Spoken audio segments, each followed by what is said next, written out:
Welcome to Confessions of a Wife, Mom, and Realtor, the Raw podcast, all about the messy, true lives of working moms in real estate. In this podcast, we talk about the hilarious mishaps and successes that are pretty much guaranteed when it comes to selling real estate while managing a family. I'm your host, Nicole Ward, the boots on the ground toddler mom who swears like a sailor and fails extravagantly, all while running my own real estate business. So grab a juice box and that basket of clean laundry that still needs folded, because we're going to jump right in.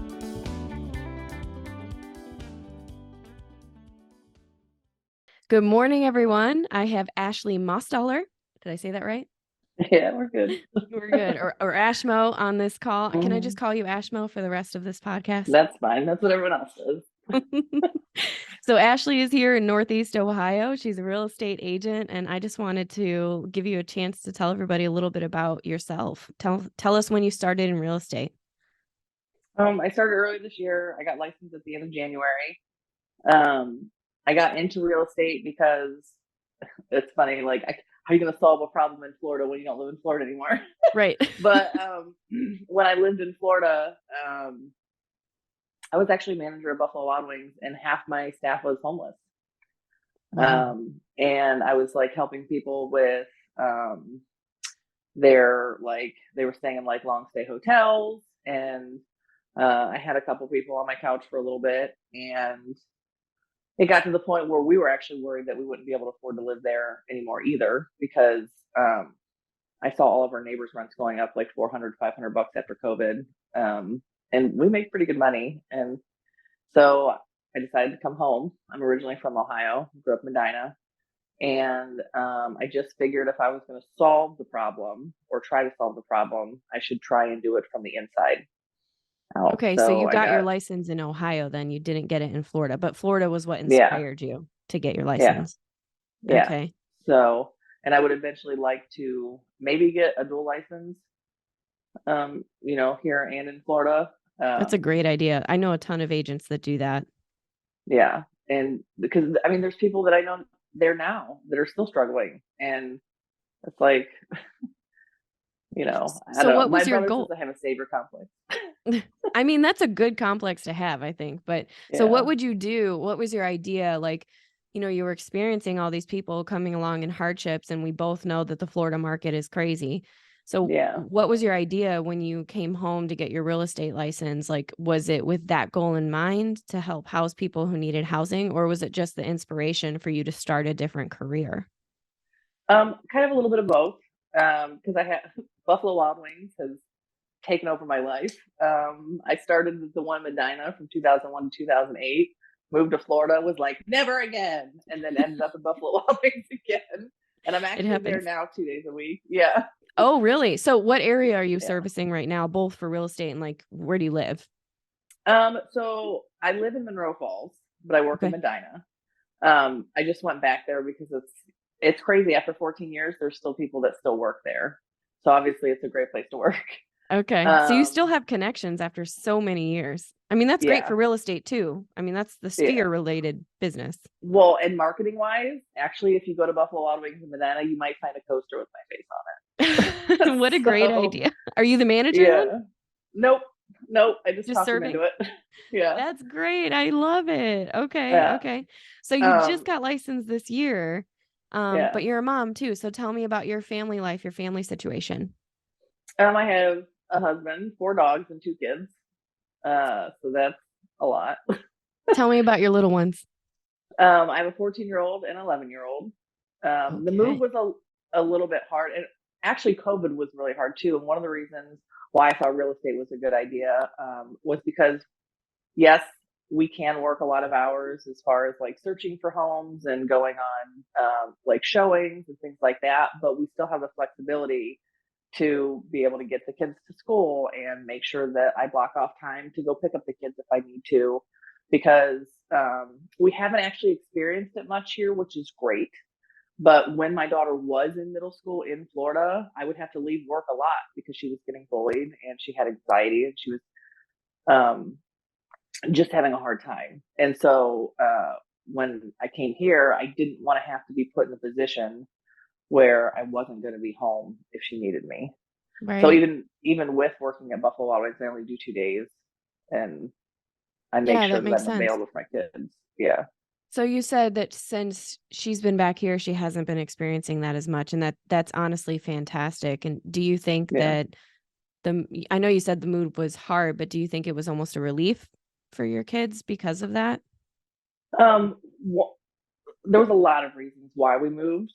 I think the increase in rent was the last straw, but we had been Right. talking about it for years because we were not impressed with the school system in Florida. And when we brought it up to, my daughter was in the gifted programs, and we were told that this was the best school for her to be in. And she was getting bullied every day and pushed around and food thrown at her, and nobody was doing anything. Did you talk And to the so, school and they were doing nothing still?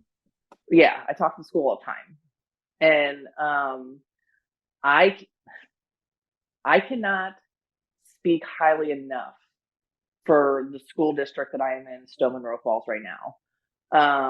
When we first moved here, they noticed that my daughter was having a little bit of a hard time adjusting. We also found out that she had like walking mono or something. Like she had, Yep. uh, so she was sleeping in class all the time. Okay. And so like they gave me the resources, the help, like, we're always just very much involved. And she's in high school this year, and it's like she's a different person. Like she's going to homecoming. She is like she's like Daria from MTV. Like I did not think that she even looks like her. Like we watched the show because I know she can relate to her. Yes. And it's been amazing. And real estate has really helped me be there. Like I can keep her from school, I can take her late if she oversleeps. Like it's the first year is hard, and I haven't made as much money as I've wanted to, but I think that I'm also doing better than most. And I don't know if that's an egotistical thing to say, but No, not at all. I've I think had, that's a proud thing to say. I mean, there's a yeah, lot. What is it? What's the rule? Is it 10% of the agents do 90% of the work? And if you're in your first year and you feel confident that you're doing better than probably 90% of other agents, I mean, that's fantastic. I'm glad you feel that way. You should. yeah, You're doing good. yeah. So I mean, and it's only been 3 sales, but like it was my mom, but Right. my first sale was like a $400,000 house. So like that It was your obviously mom. helps. That's your sphere. I Yeah, mean, yeah, that's how new agents, I feel like as a brand new agent, especially as a mom, you guys should be working your sphere. You should be calling, the kids' parents, your kids' friends' parents. You should be calling yeah, people at the school, connecting with people at school, your mom, your friends. I mean, and I know you just moved back and you still have some connections here, but that's how new real estate agents are going to get business without investing thousands of dollars in leads that they don't know yeah. how to convert yet because they don't have the experience. You know what I mean? So that's great. So you've had 3 deals since January. Mm. What's your projection looking like for like the next 6 months to a year? Do you see yourself growing and doing more? Do you have more things in your pipeline? Where are you at with that? Yeah, I actually have a lot of people, and I don't know if this is a good idea or a bad idea, and I'm still trying to. I'm giving them lender information to, like, hey, talk to them and let's see what we can do. But a lot of people are waiting till tax season because they think they need a certain amount of money for a down payment, which Yep. isn't necessarily true because there are plenty of programs out there that have down payment assistance. And so I do have some good relationships with some lenders that hey, like just talk to them and see what you need. Like don't Right. stay in a situation that you don't want to because Right. you don't think you have enough money. But actually my job has been a source of, there's like 3 people right now that they're just tired of their apartments. They don't want to live there anymore. And their lease ends next year. I've got another person that I used to work with, excuse me, and I don't work with anymore. And she's going to be listing her house next year. I've got another friend that I'm thinking in the next few months, there's some things that they want to do to fix it up, but it's a friend of my daughter's mom. Exactly. And Sphere. yeah, yeah. So Okay. it's actually it's kind of great because like you come back and you worry that you're not going to have the support system in place, and then you kind of realize it's there. Like, It is. And you're you lucky don't because feel your kids so. are a little older, right? I mean, mine Yeah, are 1 and 2, completely dependent on me. Like I can't leave them home for an hour and go show a home because I yeah, just can't. They're too young. So, I think you came into real estate at a good time with your kids a little bit older than that baby phase where they're like very, very dependent on you. So that's nice too. And I was going to Yeah. say something that I do with lenders, and I don't know if this is something you would ever consider, but when I want to get somebody talking to a lender so that they can hear their options, I ask them, and I very specific with the words that I ask them, but I'm like, would you be offended if I put you on a group text with a really great lender who's awesome and just see where you can go with it? And their response is always, well, no, I wouldn't be offended. I'm like, great. Okay. I Yeah. mean, it's how you ask, right? And so then I put them on a group text with my lender, who's Tori McKim with Union Home Mortgage. Shout out Tori. And I put them on a group text, and then I let the lender and the client move forward from there, and I step back. And it's been really, really helpful getting more people started, getting them streamlined, letting them hear their options is by like introducing with that group text. So I don't know if that's Right. something you do, but idea. Well, and I think that it's a good idea, and I haven't done it so far because I feel like when it's unknown and you're scared, even when somebody's giving you the options, you put it off. I do the same thing. Like right Right. now, they messed up our Ohio State taxes, and I need to call H&R Block. It's been 3 days. Like, Oh man. like when there's unknown things that you don't know about, and I think that's one of the reasons too why I never thought that I'd be able to own a home, Right. and so like that dream always seemed so far out of reach. And then once I realized that I could, like I was like, how many other people feel that way? How many other people think that this is not something that they could ever do, and they can, and it Right. can change their life. It's the So American dream. yeah, Technically, homeownership is the American dream. And there's so much misinformation out there about just being a homeowner in general or owning real estate. A lot of people just think that they're going to rent forever because they don't have all this cash to put 20% down or whatever it may be. And, we're in the shift right now, the shift, right?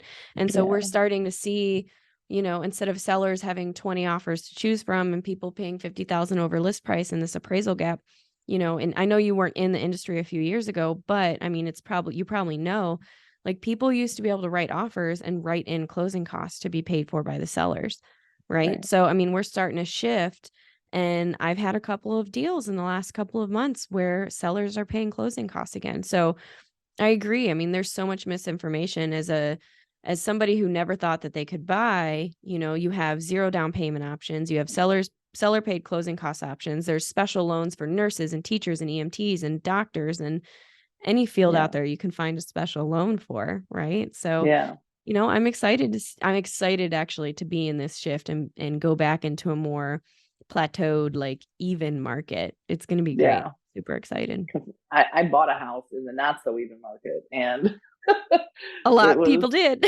yeah, yeah. Well, I mean, and we were in a specific situation because we were in Florida.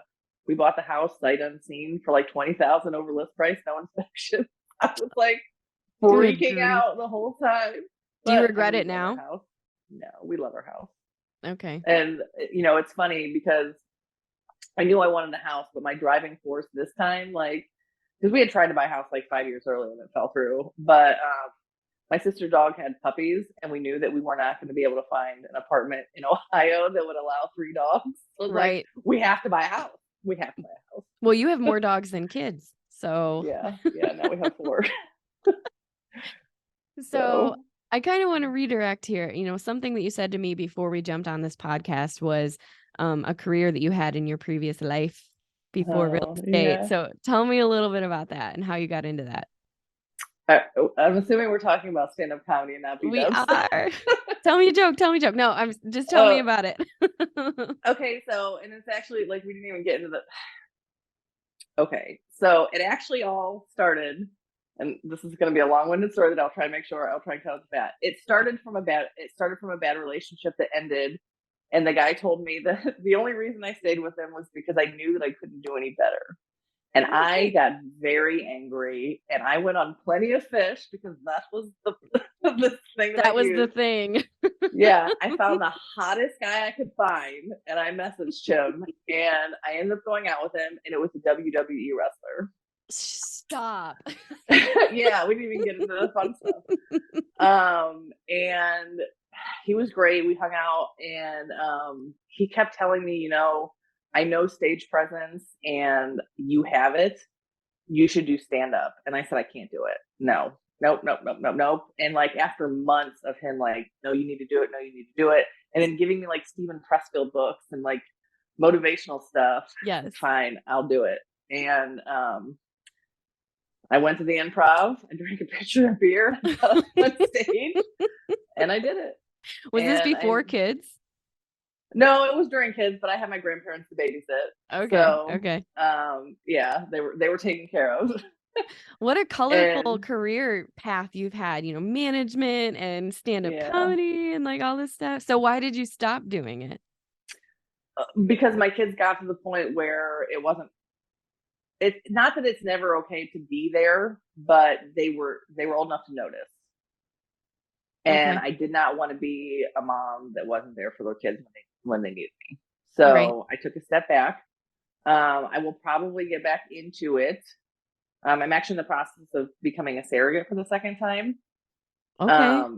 And because of COVID, doing open mics and stuff while pregnant is probably not the greatest idea. Okay. So okay. I'll wait till this journey is done. And then do you remember the TV show Living Single? Not really. I'm not a huge TV fan, but carry on. I met a friend with somebody that actually lives in Cleveland that was on that TV show and is a professional comedian now. And he said that he would help me get back into it. And a stage will give me more marketing for real estate too. So. Okay, so please make sure you reach out to me and let me know the ticket link so I can buy tickets to your first show because I'm there. I'm totally there. That's awesome. Okay, so you said something interesting and I want to bounce into it. You said you're going to be a surrogate for the second time. So you've done it once before. I had twins. So I got pregnant like the week COVID happened. Yeah, I had twins 2 years ago. Holy moly. Yeah. It was fun. My God. Like I say it was fun. Twins is hard.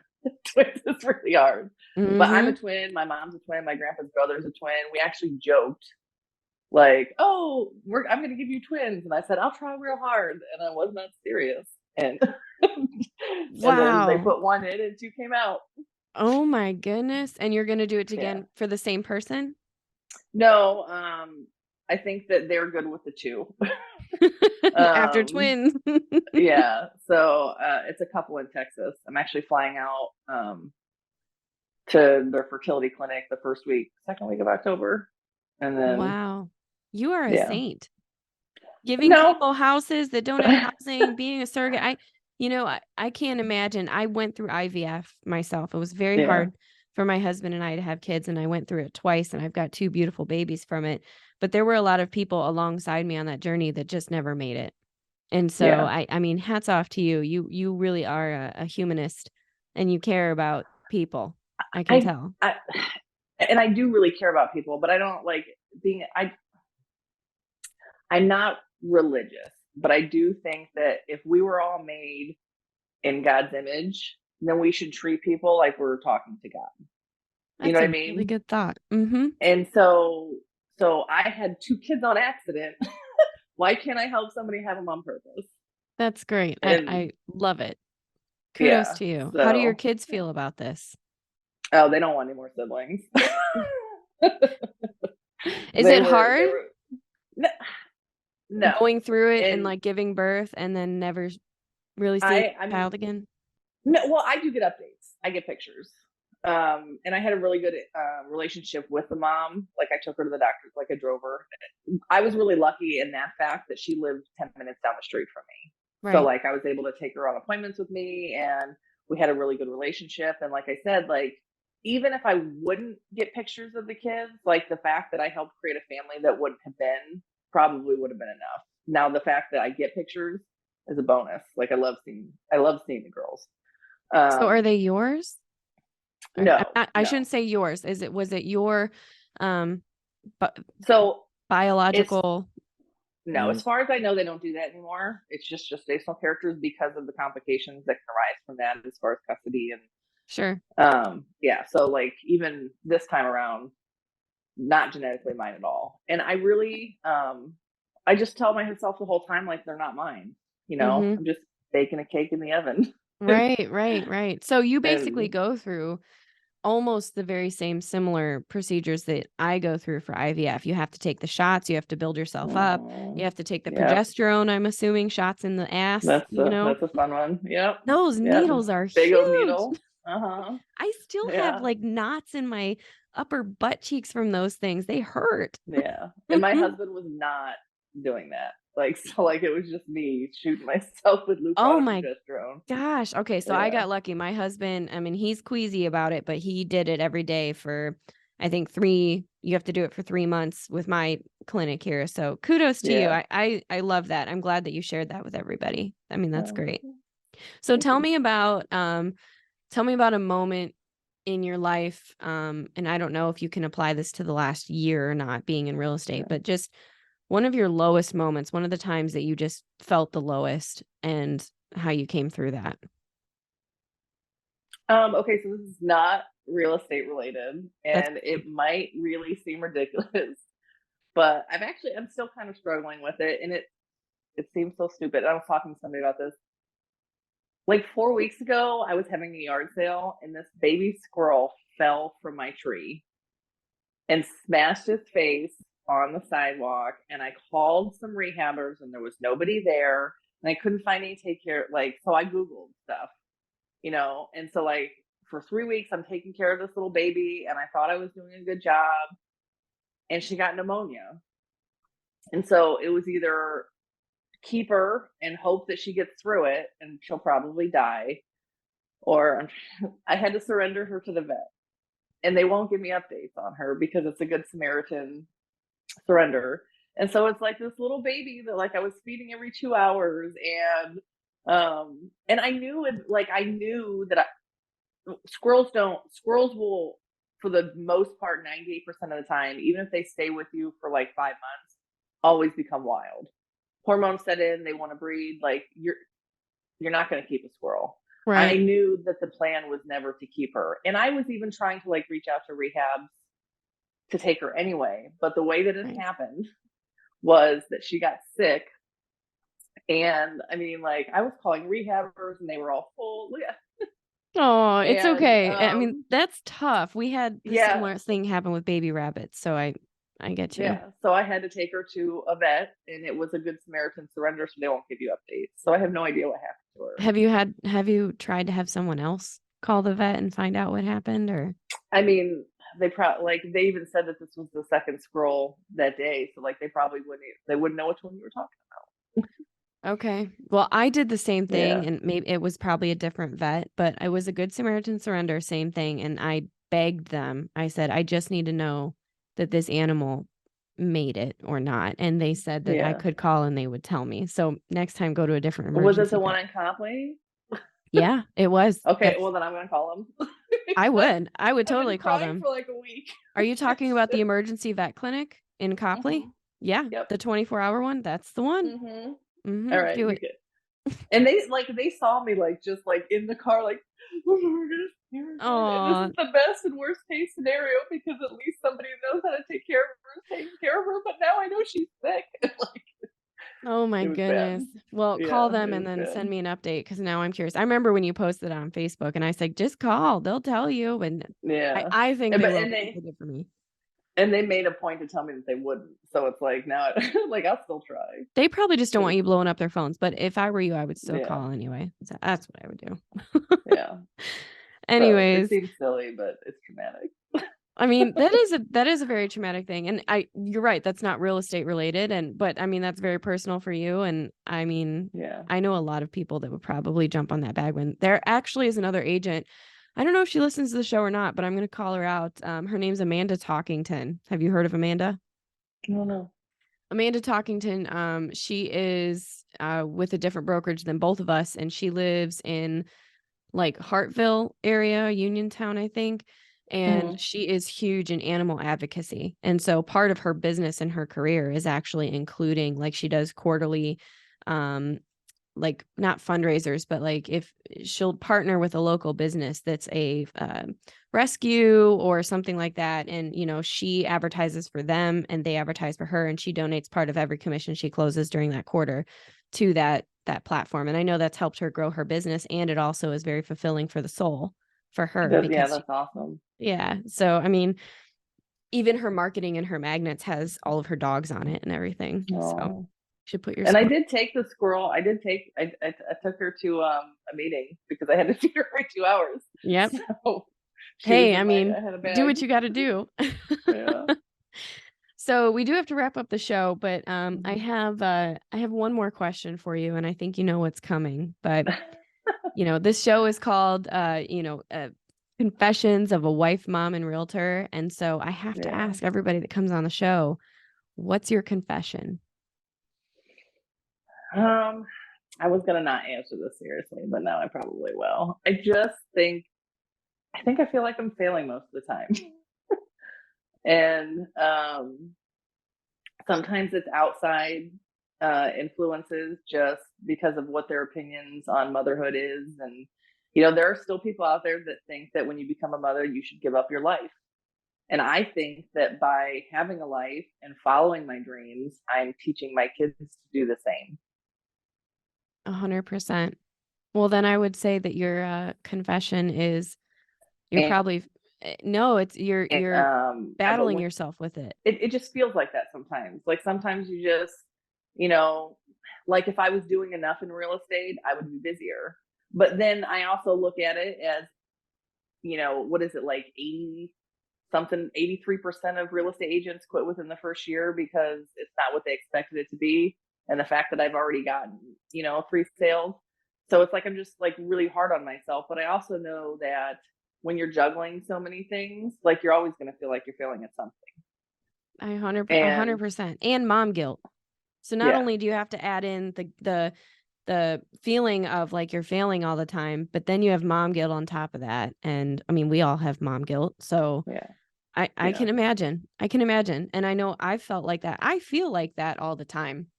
Like I am failing. Like every day when I leave and I'm done with my day and I pick up my kids, all the only things I can think about is not what I succeeded with that day or what I accomplished that day, but I'm so hard on myself and I think about what did I not yeah, get done today that I was supposed to get done? Why am I not closing more deals? Why am I not? I mean, it's a constant, and I'm an icon agent with my company. So I mean, I do quite a bit of business, but I feel right, like I'm always missing something and I'm not doing enough and there's always more that I could be doing. And until I'm there, I'm failing. And then when I get there, until I'm at the next point, I'm failing. So yeah, please don't feel alone in that because we're yeah. all there with Well, you on that and even with the kids when they struggle with things like, and logically you can go, well, this struggle is not my fault. This is something all middle schoolers go through. But then you one. think, okay, well, maybe if I would have been around more when they were kids and I would have, taught them to cope better with bullying or whatever, maybe they wouldn't feel the way that they feel, or maybe they would have more self-esteem. And Middle school so just it's effing just, sucks. no, it really Middle does. school sucks. My dad called my middle Yeah, school the punch palace because there was so many yeah, fights.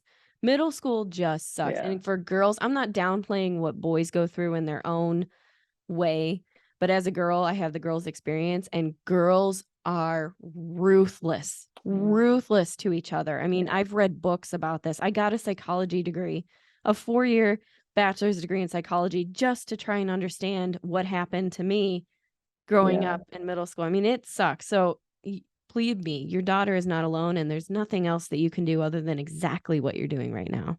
100%. Logically, I know that. Well, good. Emotionally, not so much. Our brains and our hearts don't always speak the same language. Yeah, yeah. So Well, thank you so much for coming on this show. I'm really excited to release this episode. I know that you have a very unique past and history and situation, and I wish you the best of luck in the growth of your real estate career. Thank you. thank you. I appreciate you having me on. Yeah. All right, guys. I'll Yeah. see you all next week. Have a good one. Hey, mamas. Thanks for tuning in to Confessions of a Wife, Mom, and Realtor. If you liked today's confession, make sure you subscribe to hear more juicy stories from other realtor moms like you. See you next week.